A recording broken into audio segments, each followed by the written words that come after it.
now, steady, warned the driver as they reached the top. He began to put on the brakes.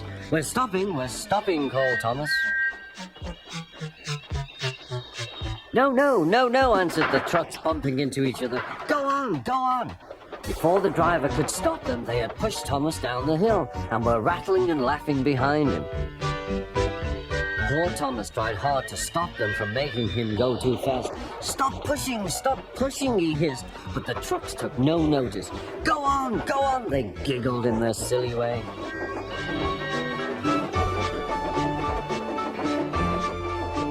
There's the station. Oh dear, what shall I do? He cried.